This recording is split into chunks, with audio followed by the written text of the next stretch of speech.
अजित पवार गटाच्या वकिलांच्या सुनावणी दरम्यान महत्त्वाचा युक्तिवाद झालाय।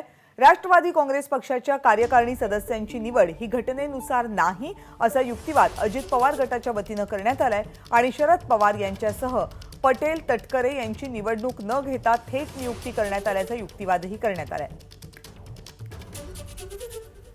आपले प्रतिनिधी निलेश बुधावले आतापर्यंतच्या सुनावणी संदर्भातले आणखी अपडेट आपल्यापर्यंत पोहोचवतात। निलेश, कविता, आज सकाळपासून अजित पवार गटाच्या वतीने अंतिम युक्तिवादाला सुरुवात झालेली आहे। काल शरद पवार गटाचा अंतिम युक्तिवाद पार पडला।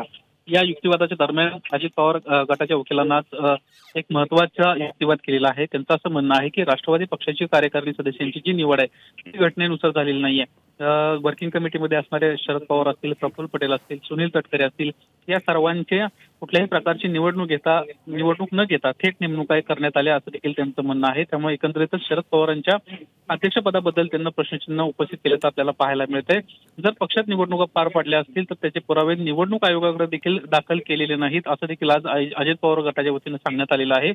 राष्ट्रवादीच्या घटनेत नमूद असलेल्या प्राथमिक पातळीवरील पदाधिकाऱ्यांच्या निवडी हे थेट राष्ट्रीय अध्यक्षांपर्यंत निवडणूकच घेतलेल्या नाहीत असं देखील आज त्यांना आपल्या युक्तिवादाच्या दरम्यान म्हटलंय।